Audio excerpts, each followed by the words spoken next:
अगर आप वाकई में सिलेक्शन लेना चाहते हैं तो ये कंटेंट आपके लिए ही है। आप रिवीजन के दौर में हो, चाहे आप बेसिक से तैयारी कर रही हैं किसी भी एग्ज़ाम की, तो समझ लीजिए ये क्लास और ये सीरीज हमारी जो चल रही है, फ्री पूरा साहित्य मैंने पढ़ा दिया है।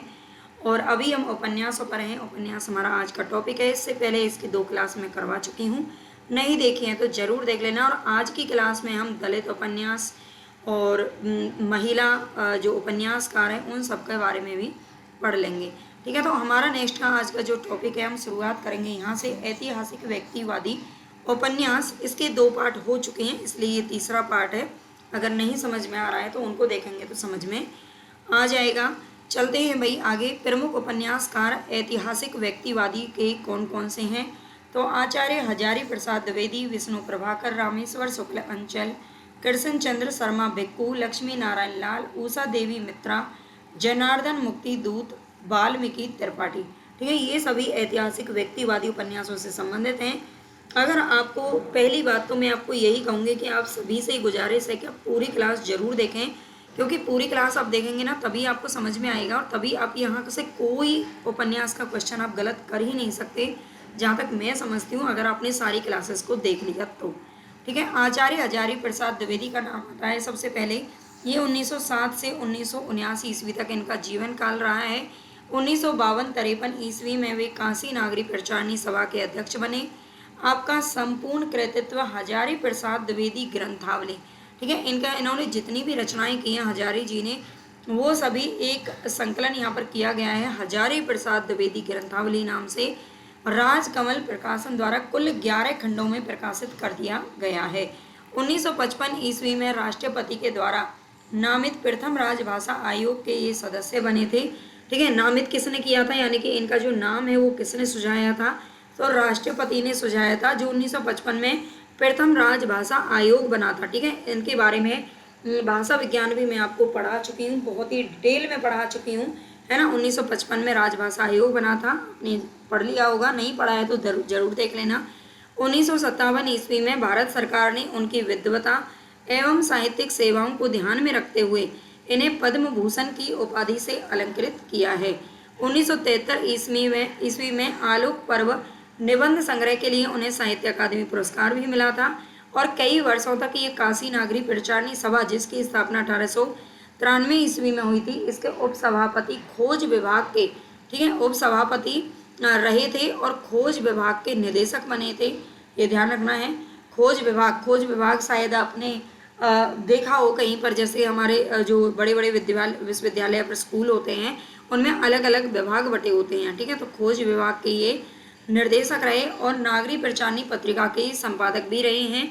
पत्रिका की अगर हम बात करें तो पत्रिका की जो शुरुआत है 1896 ईस्वी में हुई थी और जो सभा की स्थापना जो हुई थी ये 1893 ईस्वी में हुई थी।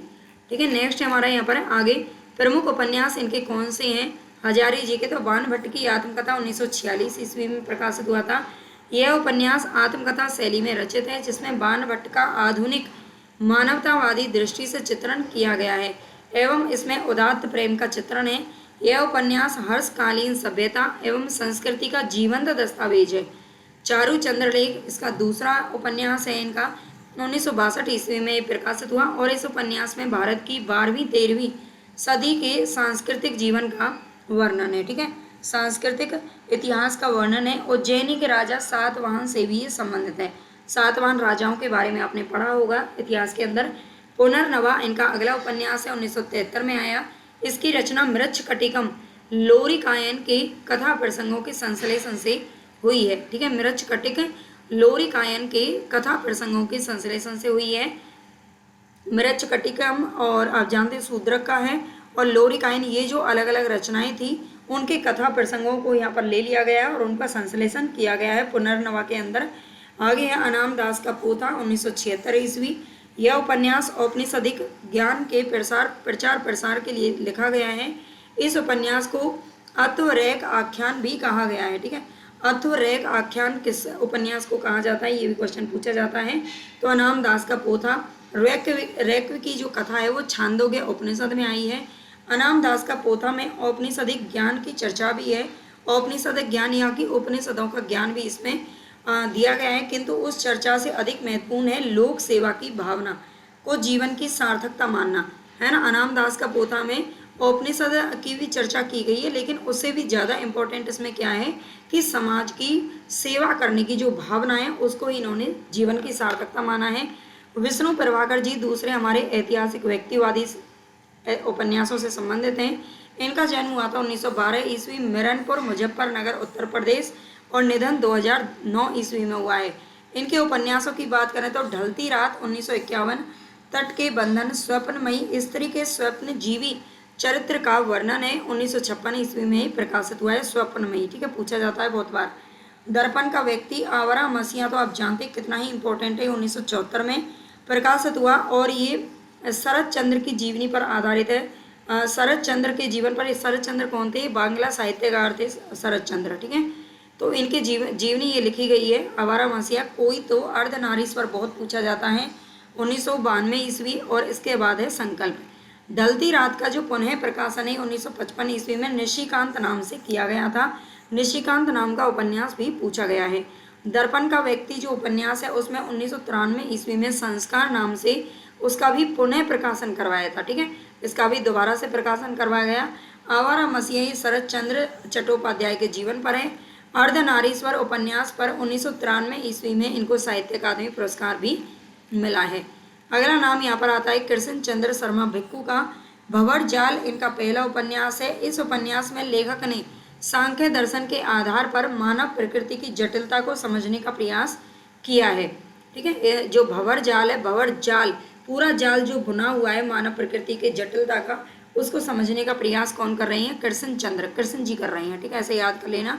मौत की सराय, इसमें फ्रांस की 18वीं सदी की राज्य क्रांति का चित्रण किया गया है, ठीक है। फ्रांस, इटली, इधर बहुत सारी मतलब जर्मनी, इनमें क्रांति जो हुई थी, है ना, लेकिन ये 18वीं सदी की जो क्रांति हुई थी मौत की सराय उस पर आधारित है, फ्रांस की। फ्रांस का नाम याद रखना है। योग माया, इस उपन्यास में योग साधना का खोखलापन दिखाया गया है। सोने का मृग, इसमें बम्बई के समृद्ध जीवन के मूल में व्याप्त गंदगी, शोषण और कुरूपता का जो है वर्णन किया गया है, ठीक है। किसमें आपने देखे है ना बम्बई, हमें ऐसा लगता है कि अगर बम्बई पहुंच जाएंगे तो हम तो एकदम से ही अमीर हो जाएंगे, है ना। बम्बई के जो चकाचौंध है वो हमें बच्चों को या युवाओं को आकर्षित करती है, लेकिन उसके अंदर उनकी जो बस्तियां हैं, उनके जो आम जनता है, उनके अंदर कितनी गंदगी है, उनका कितना शोषण हो रहा है, उसका वर्णन यहाँ पर सोने के मिर्ग में किया गया है। होता है ना, जैसे राम जी सोने के मिर्ग के पीछे भागते हैं, लेकिन बाद में वो कौन निकलता है, मारीच निकलता है। लाल ढंग, इस उपन्यास में कृष्ण प्रिया नामक एक आस्थावती नारी का चित्रण किया गया है। अगला नाम यहाँ पर आता है डॉक्टर लक्ष्मी नारायण लाल। लक्ष्मी नारायण लाल का जन्म 1927 ईस्वी में जलालपुर बस्ती उत्तर प्रदेश और निधन हुआ है 1987 में, ठीक है, ये भी उत्तर प्रदेश के रहने वाले हैं। प्रमुख उपन्यासों की बात करें तो धरती की आंखें 1951, बया का घोंसला और सांप, काले फूल का पौधा इनका बहुत पूछा जाता है, लाल, लक्ष्मी नारायण लाल, ठीक है। तो लाल ने कैसा लिखा है, काले फूल का पौधा। रूपा जीवा उपन्यास भी पूछा जाता है। बड़ी चंपा, छोटी चंपा, मन वृंदावन, प्रेम ए पवित्र नदी, बड़के भैया, हरा समंदर, गोपी चंद्र, श्रृंगार, वसंत की प्रतीक्षा, और इसके बाद देवीना, पुरुषोत्तम, गली अनारकली और कनाट प्लेस भी पूछा जाता है, ठीक है। इसमें से जो इम्पोर्टेंट है ना, एक तो रूपा जीवा पूछा गया है, बया का घोंसला पूछा गया है, काले फूल का पौधा भी पूछा गया है ना। मुझे तो ये तीन ही याद है अभी तक। धरती की आंखें एक बार देख लेना, मतलब शायद पूछा गया है। उषा देवी मित्रा का नाम आता है। 1897 में इनका जन्म और 1966 तक रही। इन्होंने उपन्यास लिखे हैं वचन का मोल, पिया, जीवन री, मुस्कान, ये तीन उपन्यास हैं। आगे है पथचारी, ठीक है, पथचारी, आवाज, सोहिनी और नष्ट नीर, ये इनके उपन्यास है। गोविंद वल्लभ पंत का नाम आता है। इनका जन्म हुआ था 1887 ईस्वी अल्मोड़ा और निधन 1961 ईस्वी। इनके जो ऐतिहासिक व्यक्तिवादी उपन्यास है ये हैं, लेकिन गोविंद वल्लभ पंत को हम लास्ट क्लास में भी पढ़े थे, जो ऐतिहासिक उपन्यास इन्होंने लिखे थे, ऐतिहासिक और सामाजिक, ठीक है। तो गोविंद वल्लभ पंत ने प्रतिभा, अमिताभ, एक सूत्र, नूर जहां, ये उपन्यास है इनके। प्रयोगवादी आधुनिक बोध के उपन्यासों को आगे देखेंगे तो सबसे पहले इसमें नाम आता है भीष्म साहनी का। अगर आपको लग रहा है कि वाकई में ये कंटेंट आपके लिए बहुत अच्छा है, आपका रिवीजन अच्छा हो रहा है, है ना। आपको शॉर्ट नोट्स अलग से बनाने की ज़रूरत नहीं है, क्योंकि ये भी आपको बहुत ही यूज़फुल रहने वाले हैं। बिल्कुल डीपली भी हम इनको कह सकते हैं और बिल्कुल शॉर्ट में भी हम इनको कह सकते हैं। आपको जो एक्स्ट्रा चीज़ें हैं ना उनको मैंने छांट दिया है, अलग कर दिया है, और मेन मेन चीज़ें आपको आपके लिए लेके आई हूँ। तो क्लास अच्छी लगे तो सारे बच्चे एक तो कमेंट किया करो, लाइक सब्सक्राइब और शेयर जरूर किया करो, ठीक है। ज़्यादा से ज़्यादा शेयर करो बच्चों को। प्रयोगवादी आधुनिक बोध के उपन्यासों में सबसे पहला नाम आता है भीष्म साहनी। इनका जन्म 8 अगस्त 1915 ईस्वी में रावलपिंडी, जो कि अब जगह पाकिस्तान के अंदर है, ये पंजाब में था पहले, ठीक है, पंजाब जो कि पाकिस्तान में पहुंच गया, और निधन हुआ था 11 जुलाई 2003 ईस्वी को दिल्ली में। इन्होंने अगला उपन्यास लिखा है झरोखे कड़ियाँ तमस। भीष्म साहनी जी का उपन्यास बहुत इंपॉर्टेंट है, ठीक है। झरोखे कड़ियाँ तमस, इनका तो आपको ना ये भी याद रखना पड़ेगा, प्रकाशन वर्ष भी, ठीक है। 1967 झरोखे कड़ियाँ 1970, तमस 1973 में प्रकाशित हुआ था। तमस का याद रख लेना, ये देश विभाजन पर आधारित है, आगे देखेंगे। वसंती 1980, मैयादास की माड़ी 88, कुंतो 1993, नीलू नीलिमा नीलोफर 2000 ईस्वी में आया था। ये सारे उपन्यास इनके क्रमानुसार भी पूछे गए हैं, तो याद रखना। झरोखे आर्य समाजी संस्कार वाले मध्यम वर्गीय परिवार का चित्रण है, और तमस उपन्यास में 1947 ईस्वी के पंजाबी परिवेश एवं देश के विभाजन पर यह आधारित है, ठीक है। लेखक को इस उपन्यास पर 1975 में, यानी कि 2 साल बाद, ठीक है, 1973 में प्रकाशित हो गया था। और 1947 ईस्वी के जो भारत का जो विभाजन हुआ था, भारत पाकिस्तान में जब बटा था, तो उस समय का इसमें जो परिवेश है वो दिखाया गया। ये 5 दिन का, ठीक है, केवल और केवल इसमें 5 दिन की कथा वर्णित है, ठीक है। यूजीसी नेट के हमारे सिलेबस में लगा हुआ है। यूजीसी नेट का हमारा पेड बैच भी चल रहा है, बहुत ही कंप्लीट तरीके से उसमें तैयारी कराई जा रही है। अगर आप जुड़ना चाहें तो जुड़ सकते हैं। लेखक को इस उपन्यास पर 1975 ईस्वी में साहित्य अकादमी पुरस्कार भी प्रदान किया गया था। अगला है यहाँ पर प्रभाकर माचवे। जन्म हुआ था 1917 ग्वालियर मध्य प्रदेश में, और निधन 1991 में। माचवे जी प्रयोग धर्मी उपन्यासकार के रूप में प्रतिष्ठित रहे हैं। अगला ना आगे डॉक्टर नगेंद्र इनके बारे में क्या कहते हैं कि माचवे जी ने चेतना प्रवाह प्रणाली से पुराने नैतिक मूल्यों पर प्रहार करते हुए नए मूल्यों की तलाश की है, ठीक है। माचवे जी ने चेतना प्रवाह प्रणाली से पुराने जो नैतिक मूल्य चले आ रहे थे उन पर इन्होंने प्रहार किया है और नए मूल्यों की तलाश करने की कोशिश की है। किंतु शिल्पगत अनेक प्रयोगों के बावजूद वैचारिकता की प्रधानता ने उनकी औपन्यासिकता को ढक लिया है, ठीक है। वैचारिकता की प्रधानता रही है उनके में। आगे हैं परंतु, एक तारा, सांचा, द्वाभा, जो, किशोर, 30, 40, 50 इनका पूछा जा चुका है। दर्द के पैबंद, अनदेखी किस लिए, इसके बाद द्यूत, है ना, और कहाँ से कहाँ, आँख मेरी बाका उनका, और लापता। इसमें से इम्पोर्टेंट जो है लापता, आँख मेरी बाका उनका, ये पूछा गया है। अनदेखी पूछा गया है, दर्द के पैबंद, और 30, 40, 50 और एक तारा, ठीक है। सांचा भी पूछा गया है शायद, तो ये सारे देख लेना। परंतु उपन्यास में इनका पूछा जाता है, ठीक है। परंतु उपन्यास में विधवा स्त्री हेमवती का जीवन चित्रण है, और हेमवती की आर्थिक व्यवस्था का लाभ उठाकर सेठ लक्ष्मीचंद्र उसका नैतिक शोषण करता है, ठीक है। लक्ष्मीचंद्र करते ही हैं सेठ। आगे लापता जो उपन्यास है उसका नायक है अरविंद मल्होत्रा नामक युवक है, जो छद्म नाम से अपना जीवन जीता है। नेक्स्ट है मोहन राकेश का नाम आता है। तो मोहन राकेश का जन्म हुआ था 8 जनवरी 1925 को पंजाब अमृतसर में, और निधन हुआ था 1972 नई दिल्ली के अंदर। इन्होंने 4 उपन्यासों की रचना की है। हालांकि हम मोहन राकेश को पहले भी पढ़ चुके हैं, ठीक है। जब पढ़े थे इनको हमने प्रयोगवाद नई कविता को पढ़ा था, तो वहाँ पर पढ़ा था, लेकिन यहाँ पर उपन्यासों को देख लेते हैं। इन्होंने 4 उपन्यासों की रचना की है। अंधेरे बंद कमरे 1961, ना आने वाला कल 1968, अंतराल 1972, और नीली रोशनी की बाहें ये अप्रकाशित रह गया। आगे अंधेरे बंद कमरे में, इस उपन्यास में दिल्ली के अभिजात वर्गीय हरवंश और नीलिमा के दाम्पत्य जीवन एवं उनकी विसंगतियों का चित्रण किया गया है, ठीक है। अंधेरे बंद कमरे में। अंतराल जो उपन्यास है इसमें स्त्री पुरुष संबंधों की जटिलता को और सूक्ष्म स्तर पर पहचाना गया है।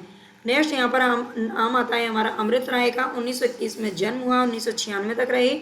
इन्होंने लिखा है बीज, नागफनी का देश 1953, हाथी के दांत इसका नहीं दे रखा है, लेकिन हालांकि इतना जरूरी भी नहीं है, मैं बाद में बता दूंगी।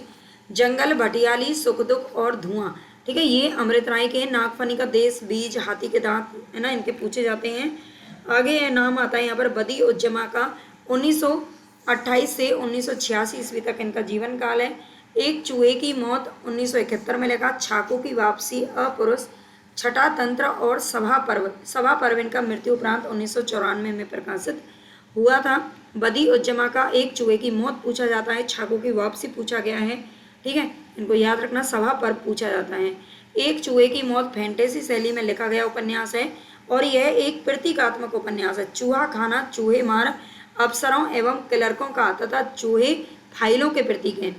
चूहा खाना चूहे मार अफसरों का प्रतीक है, अफसर और क्लर्कों का, और चूहे फाइलों के प्रतीक हैं। अगला नाम है यहाँ पर राजेंद्र यादव जी का, जो कि मन्नू भंडारी जी के पतिदेव हैं। 1929 में जन्म हुआ, 2013 तक रहे। इन्होंने प्रेत बोलते हैं 1952, उखड़े हुए लोग 1956, उल्टा सह और मात, 1 इंच मुस्कान, अंधे के अनजाने पुल 1963 ईस्वी। तो इनके उपन्यास भी काफ़ी इंपॉर्टेंट हैं। प्रेत बोलते हैं, इस उपन्यास में इन्होंने असफल दाम्पत्य जीवन का चित्रण किया है और यह उपन्यास 1960 ईस्वी में आकाश राम से पुनः प्रकाशित हुआ था, ठीक है। प्रेत बोलते हैं, इसको बाद में आकाश राम से प्रकाशित करवाया गया। उखड़े हुए लोग, इस उपन्यास में शरद तथा जया के प्रेम विवाह का चित्रण किया गया है। ये इनका भी शादी के बाद और कहीं मतलब दूसरी जगह चल रहा था, है ना, इसीलिए इन्होंने शायद प्रेम विवाह का चित्रण यहाँ पर कर दिया, ये भी करना चाहते होंगे। अंधे के अनजाने पुल उपन्यास में हीनता ग्रंथि से पीड़ित कुरूप युवती निन्नी के व्यक्तित्व का मनोवैज्ञानिक विवेचन किया गया है, ठीक है। हीनता ग्रंथि से पीड़ित एक कुरूप युवती है निन्नी, उसके व्यक्तित्व का यहाँ पर मनोवैज्ञानिक विवेचन किया गया अंधे के अनजाने पुल के अंदर। 1 इंच मुस्कान उपन्यास की रचना राजेंद्र यादव और उनकी पत्नी मन्नू भंडारी, उन दोनों ने मिलकर संयुक्त रूप से की है। वैसे कई सारी रचनाएं हैं इनकी जो दोनों ने संयुक्त रूप से मिलकर के की हैं, दोनों ही पति पत्नी लेखक लेखिका थे, ठीक है। और फिर दोनों ने बाद में कुछ रचनाएं अकेले अकेले भी लिखी हैं। डॉक्टर नगेंद्र कहते हैं कि 1 इंच मुस्कान खंडित व्यक्तित्व वाले आधुनिक व्यक्तियों की प्रेम ट्रेजेडी है। आत्मनिर्वासन से ग्रस्त अमर और अमला, ठीक है, अमर और अमला प्रेम के, इसके जो पात्र हैं ये अमर और अमला प्रेम के छलावे में पढ़कर निषेधात्मक मूल्यों तक ही पहुंचते हैं। यादव के अन्य उपन्यासों की अपेक्षा यह उपन्यास कहीं अधिक समकालीन एवं महत्वपूर्ण है, ठीक है। 1 इंच मुस्कान के बारे में कहा है। नेक्स्ट यहाँ पर नाम आता है राजकमल चौधरी जी का। इनका जन्म 1931 में हुआ और 1967 में मृत्यु हुई। नदी बहती थी, शहर था, शहर नहीं था, ये पूछा गया है। मछली मरी हुई इंपॉर्टेंट है। देह गाता, ताश के पत्तों का शहर इंपॉर्टेंट है। 20 रानियों के बाइस्कोप और अग्नि स्नान, ठीक है, ये पूछे जाते हैं बहुत ही बार, इनका याद रखना। अगला नाम है यहाँ पर जगदीश चंद्र माथुर। आजकल हम ये नहीं कह सकते हैं कि कोई भी ये चीज़ आपके लिए इतना इम्पोर्टेंट नहीं है, क्योंकि कहीं से भी उठा करके प्रश्न पूछ लिया जाता है और जिनका आप सोच नहीं सकते ना कि यहाँ से आएगा, जिनको आप छोड़ दोगे कि अरे ये इम्पोर्टेंट नहीं है ना, जिनको नहीं पढ़ाते हैं यूट्यूब वगैरह पर, वहीं से प्रश्न ज़्यादा बन रहे हैं। इसीलिए मैं आपको डिटेल्ड क्लास दे रही हूँ, तो पूरी क्लास ज़रूर पढ़ लीजिए। पूरी हिंदी साहित्य फ्री कोर्स के नाम से प्लेलिस्ट बनी हुई है, जाकर सारी वीडियो देख डालिए, फिर बताना मुझे आपका रिवीजन कैसा रहता है, या कंटेंट आपका शुरू से लास्ट तक भी कंप्लीट हो जाएगा। जगदीश चंद्र माथुर का नाम आता है। इन्होंने यादव का पहाड़ 1966, धरती धन्ना अपना, आधा पुल 1973, कभी ना छोड़े खेत, मुट्ठी भर कांकर, टूंडा लाट घास गोदाम, नरक कुंड में बांस है ये, ठीक है, बांस नहीं है, लाट की वापसी और जमीन तो अपनी थी, ये 2001 ईस्वी में प्रकाशित हुआ था। तो ये सारे उपन्यास भी इनके इम्पोर्टेंट हैं।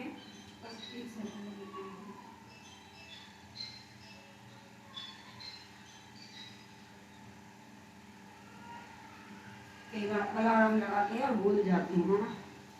चलिए आगे देखिए, महीप सिंह का नाम आता है। 1930 से 2015 तक इनका जीवन रहा है। यह भी नहीं अभी शेष है बीच की धूप, ये इनके उपन्यास हैं, याद रखना। धूप ढलने के बाद, ठीक है, 2015 ईस्वी। मनोहर श्याम जोशी, इनका जन्म 9 अगस्त 1933 को, 2006 तक रहे। कुरु कुरु स्वाहा बहुत बार पूछा जाता है, कसब पूछा जाता है, हरिया हरक्यूलिस की हैरानी, हम ज़्यादा टाटा प्रोफेसर, क्या बहुत पूछा जाता है, इसके लिए तो इनको कोई पुरस्कार भी मिला है, देखेंगे आगे। कौन हूँ मैं 2006 ईस्वी और उत्तराधिकारी। आगे है कुरु कुरु स्वाहा। इस उपन्यास में बम्बई के पतनशील समाज का चित्रण किया गया है, ठीक है, जो समाज पतन की तरफ ओर जा रहा है उसका चित्रण यहाँ पर हुआ है। क्या आप उपन्यास में कूर्मांचल के वाल्मीकि नगर की कहानी है और इस उपन्यास में इस उपन्यास के लिए लेखक को 2005 में साहित्य अकादमी पुरस्कार भी मिला था, ये अच्छे से याद रखना।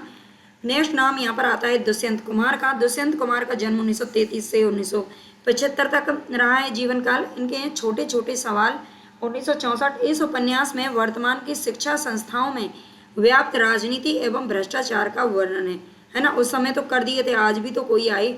दोहरी जिंदगी 1966 ईस्वी। आंगन में एक वृक्ष 1969 ईस्वी।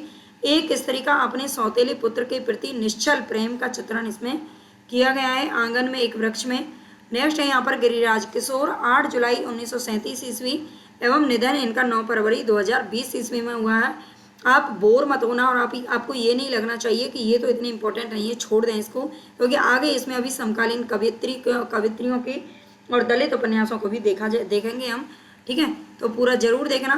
गिरिराज किशोर के हैं लोग, चिड़ियाघर, चिड़ियाघर इनका पूछा जाता है, यात्राएं, जुगलबंदी आता है, दो इंद्र सुने और दावेदार, ठीक है। जुगलबंदी और चिड़ियाघर लोग इनका इंपॉर्टेंट है।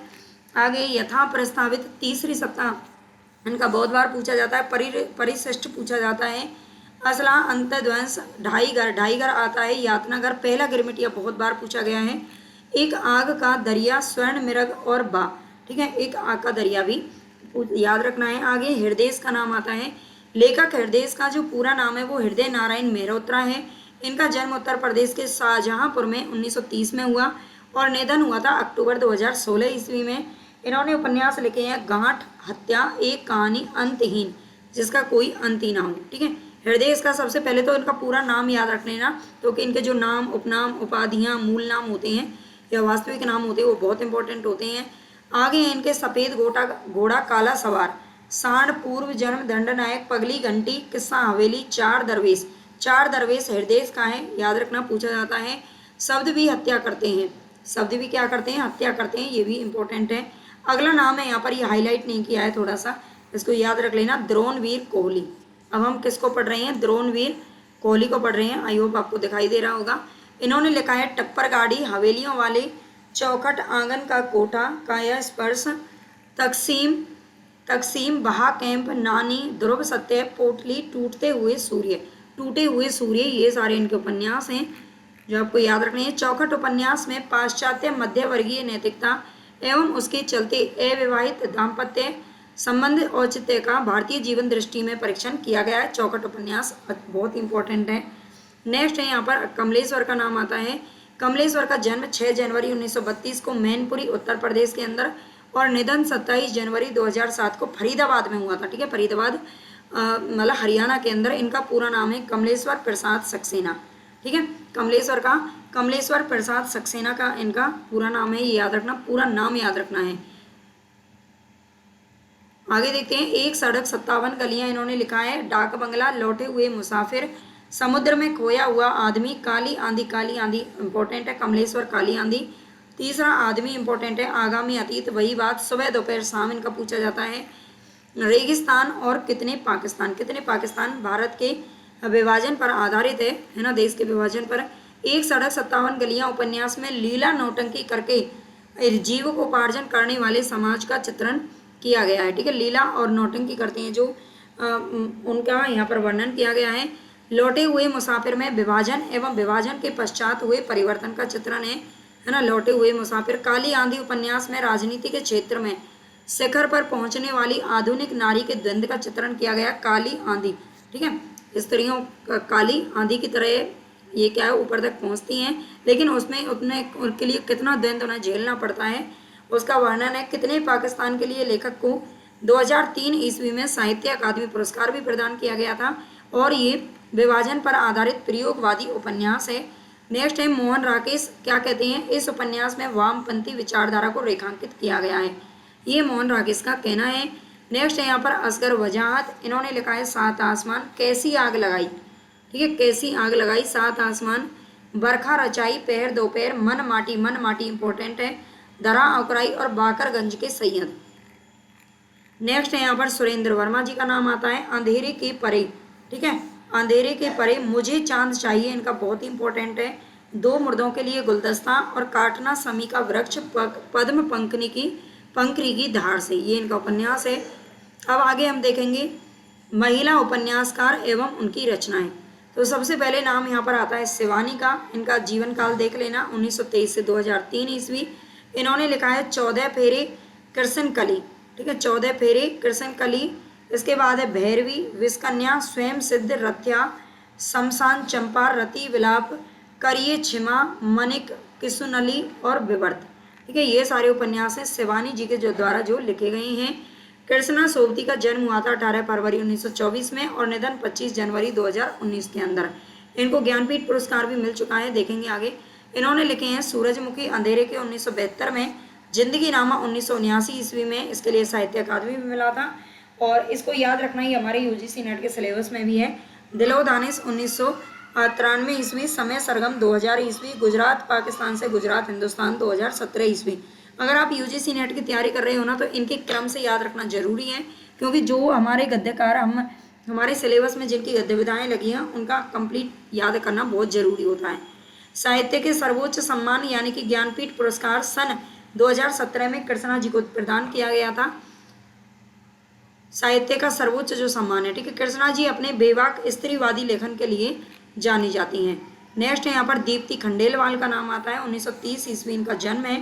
प्रिया कोहरे वह तीसरा और प्रीति ध्वनिया, ये 1978 ईस्वी में इन्होंने लिखा था। प्रिया कोहरे, ठीक है, वह तीसरा। मन्नू भंडारी का है आपका बंटी, 1971 ईस्वी और महाभोज 1979 ईस्वी। महाभोज इनका उपन्यास भी है और नाटक के रूप में भी इन्होंने लिखा था। 3 अप्रैल 1931 को इनका जन्म हुआ था, देख लेना। अगला नाम है यहाँ पर उषा प्रियमवदा, ये इंपॉर्टेंट है। 24 दिसंबर 1930 को जन्म हुआ और इनका अभी मतलब जो जीवन है, जीवन लीला अभी समाप्त नहीं हुई है, ठीक है। तो 55 खंबे लाल दीवारें 1961 ईस्वी, रुकोगी नहीं राधिका 1967, शेष यात्रा 1984, अंतर्वसी 2000 ईस्वी और भया कबीर उदास 2007 ईस्वी। ये सारे इंपॉर्टेंट हैं। राजी सेठ का नाम आता है, इन्होंने लिखा था तत्सम 1983 ईस्वी। तत्सम आप जानते हैं बहुत बार पूछा गया है। निष्कवच 1995 ईस्वी। नेक्स्ट है कांता भारती का नाम आता है, इन्होंने लिखा रेत की मछली 1975 ईस्वी। मंजुल भगत का नाम आता है, इन्होंने अनारो लिखा है 1977। बेगाने घर में, खातुल, तिरछी बौछार और गंजी, ठीक है, ये सारे उपन्यास लिखे हैं। नेक्स्ट है मृदुला गर्ग 1938 ईस्वी। उसके हिस्से की धूप 1975, वंशज, चित कोबरा, अनित्य, मैं और मैं, कठ गुलाब, मिलजुल मन, इनके सारे ही उपन्यास बहुत इंपॉर्टेंट हैं। आगे है चंद्रकांता का नाम आता है, 1938 ईस्वी में इनका जन्म हुआ। इन्होंने लिखा है अर्थांतर, अंतिम साक्ष्य, बाकी सब खैरियत है, ऐलान गली जिंदा है, इंपॉर्टेंट है, यहाँ वितस्ता बहती है, अपने अपने कोणार्क और कथा सतीसर, ठीक है। ये 4 है ना जो ये पूछे गए हैं नीचे वाले। ममता कालिया का नाम आता है, 1940 में जन्म हुआ है। इन्होंने लिखा है बेघर 1971 ईस्वी, नरक दर नरक 1975, प्रेम कहानी, साथी, लड़कियां 1987 में और एक पत्नी के नोट्स 1997 में लिखा। दौड़ 2000 ईस्वी में लिखा है, ठीक है। दौड़ कब लिखा है? 2000 ईस्वी। अंधेरे का ताला, दुखम सुखम 2009 ईस्वी। नेक्स्ट है मेहरुन्निसा परवेज, 1944 में जन्म होता है।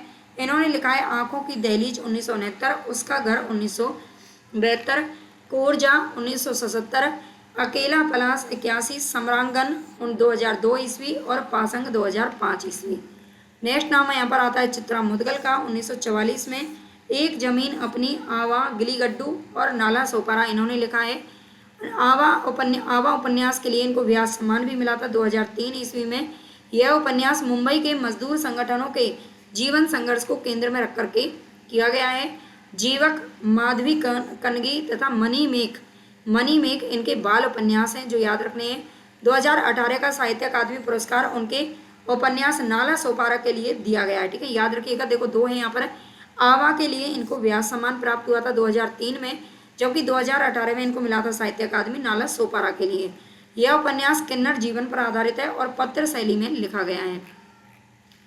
नेक्स्ट है यहाँ पर सूर्य बाला का नाम आता है। मेरे संधि पत्र, सुबह के इंतजार में, अग्निपंखी इनका इंपॉर्टेंट है, यामिनी कथा और दीक्षांत। मृणाल पांडे का नाम आता है, 1946 ईस्वी में जन्म हुआ है इनका। पटरंग पुराण, विरुद्ध, अपनी गवाही, हमको दियो परदेश, सहेलो रे, ठीक है, ये इनके उपन्यास हैं। नासिरा शर्मा का नाम आता है। 7 नदियाँ एक समुद्र बहुत बार पूछा जाता है, 1984 में। सालमली, ठीक रे की मगनी 1989, जिंदा मुहावरे 1993, अक्षय वट 2003 ईस्वी, कुइयाँ जान 2005, जीरो रोड 2008, पारिजात 2011, अजनबी जंजीरा 2012, कागज की नाव 2014। ये सारे इंपॉर्टेंट हैं, है ना, याद रखना। 7 नदियाँ एक समुद्र में, आज के ईरान की कथा वर्णित है। नेक्स्ट है निरुपमा सेवती का नाम आता है। इन्होंने लिखा है पतझड़ की आवाजें 1976, बढ़ता हुआ आदमी 1977, मेरा नरक अपना है ये 1977 में लिखा है। चित्रा चतुर्वेदी का नाम आता है। इन्होंने दहकन के पार 1982, महाभारती 1986, तनिया वैजंती, अम्बा नहीं मैं भीष्मा 2004 ईस्वी में इन्होंने लिखा है। प्रभा खेतान 1942 से इनका जो जीवन है 2008 में समाप्त हो गई थी, समाप्त हो गया था जीवन लीला, ठीक है। आओ पेपे घर चलें 1990 में लिखा था। तालाबंदी 1991, छिन्ना मस्ता 1993, अपने अपने चेहरे 1994 और पीली आंधी 1996। काली आंधी कमलेश्वर का है, पीली आंधी प्रभा खेतान का है। प से पीला और प से पीला प्रभा और क से काली और कमलेश्वर। मैत्री पुष्पा का नाम आता है। 30 नवंबर 1944 में इनका जन्म हुआ है। स्मृति धंस इन्होंने लिखा है 1990 ईस्वी। बेतवा बहती रही 1993, इदन्नम 1994, चाक अलमा कबूतरी 2000 ईस्वी, कहे ईसुरी फाग 2004, त्रियाहाट 2005 और फरिश्ते निकले 2014 ईस्वी। रमा सिंह का नाम आता है। इन्होंने गुलाब छड़ी, तुम लिखोगी सत्यभामा 1998 और पंथा, ठीक है। इसमें से 20 वाला तो ज़्यादा इंपॉर्टेंट है। वीना सिन्हा का नाम आता है। 1957 में जन्म हुआ। पथ प्रज्ञा और सपनों के बाहर इन्होंने लिखे हैं। गीतांजलि श्री का नाम आता है। माई हमारा शहर और उस वर्ष, ये इंपॉर्टेंट है ना, हमारा शहर उस वर्ष, तिरोहित 2001 में, खाली जगह और रेत समाधि भी इनका पूछा गया है। आगे मधु कांकरिया का नाम आता है। 1957 में जन्म हुआ। खुले गगन के लाल सितारे 2000 ईस्वी, सलाम आखरी 2002, पत्ता खोर 2005, सेज पर संस्कृत 2008 ईस्वी। 2000 के बाद मैंने कुछ उपन्यास कराए थे तो वो यहाँ पर देख रहे हो, सारे ही मधु कांकरिया जी के बाद के हैं। जया जादवानी 1959 ईस्वी में जन्म हुआ था। तत्वम असी 2000 ईस्वी, कुछ ना कुछ छूट जाता है 2005 ईस्वी। अलका सरावगी 1960 में जन्म हुआ। इन्होंने लिखा है कलिकता वया बाईपास 1998, शेष कादम्बरी कोई बात नहीं एक ब्रेक के बाद, ठीक है, ये इन्होंने लिखे हैं। और अगला है इनका जानकी दास तेजपाल मेंशन 2015 में लिखा था। नेक्स्ट नाम आता है यहाँ पर अनामिका का। 1961 में इनका जन्म हुआ। इन्होंने लिखा है अनामिका, अनामिका नाम से भी उपन्यास लिखा है। अवान्तर कथा, पर कौन सुनेगा, 10 द्वारे का पिंजरा, तिनका तिनके पास, मन कृष्ण मन अर्जुन, बिल्लू शेक्सपियर पोस्टर बस्तर, ठीक है, बिल्लू शेक्सपियर पोस्ट बस्तर 2014 में लिखा है। कृष्णा अग्निहोत्री का नाम आता है। 1934 में जन्म हुआ। इन्होंने लिखा है कुमारिकाएं, अभिषेक, नीलोफर, बात एक औरत की, बौनी परछाइयाँ, टपरे वाले, मैं अपराधी हूँ 2001 ईस्वी, बित्ता भर की छोकरी 2005, नानी अब मान जाओ, ठीक है, ये भी इन्होंने लिखा है अनामिका जी ने। नीरजा माधव 1962 में जन्म हुआ। अभी ठहरो अंधी सदी, अभी ठहरो अंधी सदी 1998 में लिखा। यमदीप, तेव्य स्वेदा और गेसे जंपा, ये इनके उपन्यास हैं। रजनी गुप्त का नाम आता है। कहीं कुछ और 2002 ईस्वी। किशोरी का आसमां 2005 में लिखा है। नीलाक्षी सिंह 1978 में लिखा है और शुद्धि पत्र नाम से इन्होंने लिखा है। मनीषा कुलश्रेष्ठ का नाम आता है। 26 अगस्त 1967 में जन्म हुआ। साल वंजिका 2012, सिगाफ 2010 और स्वप्न प्रास, ठीक है, ये हालांकि आज तक पूछे तो नहीं गए लेकिन पूछे जा सकते हैं। अल्पना मिश्र का अस्थि फूल पूछा गया है, इसको याद रखना। तो यहाँ पर हमारी ये क्लास खत्म हुई। आपको अच्छी लगी है तो लाइक सब्सक्राइब और शेयर जरूर कर देना। कमेंट करके बताना क्लास कैसी लगी। उपन्यासों को हम कंप्लीट कर चुके हैं। अब हम नेक्स्ट टॉपिक के साथ कल मिलते हैं। धन्यवाद।